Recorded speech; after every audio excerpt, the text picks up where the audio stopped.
Aéroport de Roissy, les Algériens ont eu droit à un traitement inimaginable.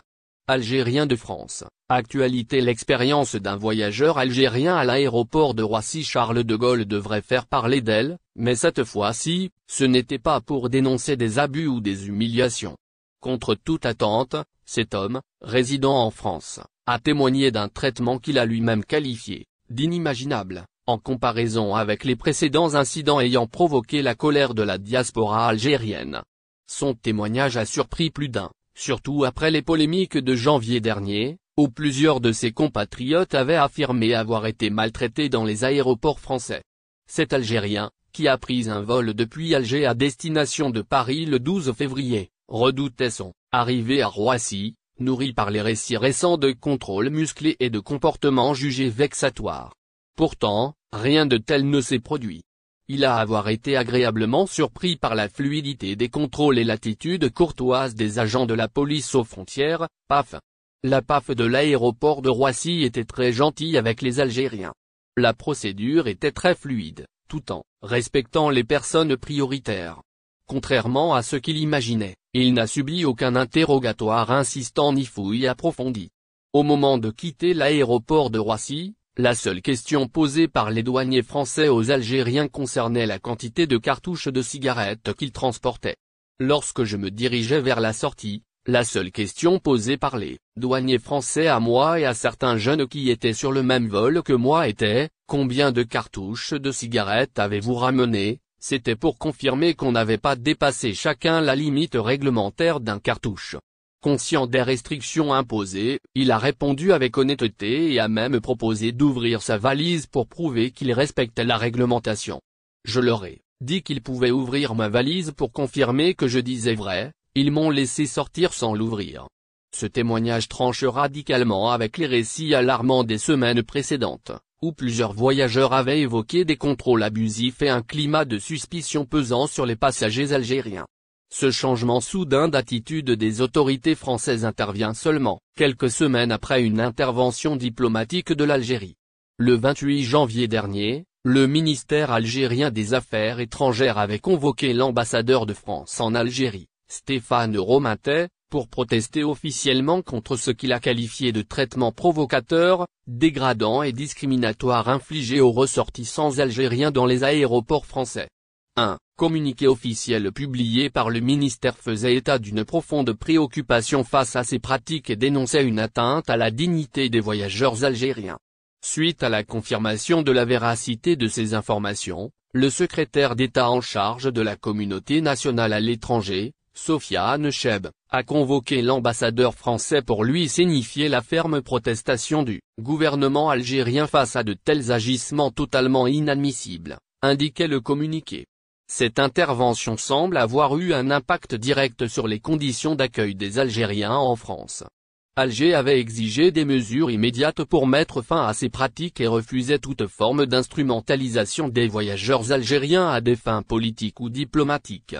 Face à cette pression, les autorités françaises ont assuré que les contrôles en aéroport se faisaient dans le strict respect des procédures, sans discrimination ciblée. Ce revirement s'inscrit dans un contexte où les relations entre Alger et Paris sont marquées par des tensions récurrentes. L'octroi de visas aux Algériens demeure un point de friction majeur entre les deux pays.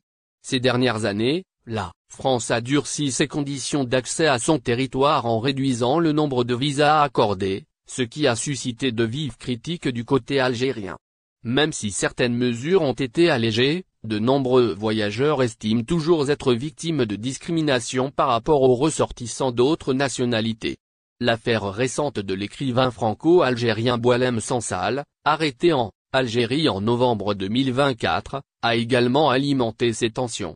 Paris a dénoncé une atteinte à la liberté d'expression, tandis qu'Alger a perçu ces critiques comme une ingérence dans ses affaires internes. Dans ce climat tendu, le témoignage de cet Algérien ayant vécu une expérience positive à Roissy prend une signification particulière. Il montre que la pression diplomatique peut avoir un effet concret et que les voix des voyageurs algériens, relayées par les médias et les institutions officielles, ne sont pas ignorées. Toutefois, cette amélioration du traitement réservé aux passagers algériens sera-t-elle durable ? Ou s'agit-il simplement d'un ajustement temporaire en réponse à la récente polémique? Seul le temps le dira. En attendant, ce voyageur, qui s'attendait à être accueilli avec méfiance, a finalement traversé les contrôles sans encombre. Une expérience qui contraste avec les témoignages alarmants du mois précédent et qui, espérons-le, pourrait marquer le début d'un changement positif dans l'accueil des Algériens en France à Roissy et à Orly et dans tous les. Tebboune a compris qu'il pouvait s'essuyer les pieds sur la France. Le président algérien Abdelmadjid Tebboune continue de secouer les relations diplomatiques avec la France, suscitant de vives réactions au sein des milieux politiques français. Cette fois, c'est un membre du Rassemblement national, RN, Sébastien Chenu, qui s'est exprimé sur les propos du président algérien. Tebboune avait alors pris un ton très ferme pour exprimer son mécontentement vis-à-vis de la politique française, et plus particulièrement du RN. Il a qualifié ce dernier de propagateur d'analphabétisme et a fustigé ses racines idéologiques, faisant référence aux anciens membres de l'OA, organisation de l'armée secrète, une organisation paramilitaire qui s'était opposée à l'indépendance de l'Algérie. Pour le vice-président du RN, ces propos sont considérés comme une grave provocation, voire un affront direct à la France. Chenu a réagi avec vigueur, affirmant que le président algérien a compris qu'il pouvait s'essuyer les pieds sur la France. Un tel commentaire, qui n'a pas manqué de susciter l'indignation, illustre bien la profondeur de la tension actuelle entre les deux nations. Le RN reproche à Tebboune de s'attaquer à la France en publiant des accusations sévères et en utilisant des comparaisons historiques, comme celle de la rafle du Vel d'Achive, pour illustrer les propos de Marine Le Pen. Le Rassemblement national estime qu'il est grand temps de rétablir un rapport de force avec l'Algérie, car, selon eux, la France aurait trop cédé face à Alger ces dernières années. La situation est d'autant plus délicate que, selon le RN, des responsables français auraient contribué à affaiblir la position de la France sur la scène internationale.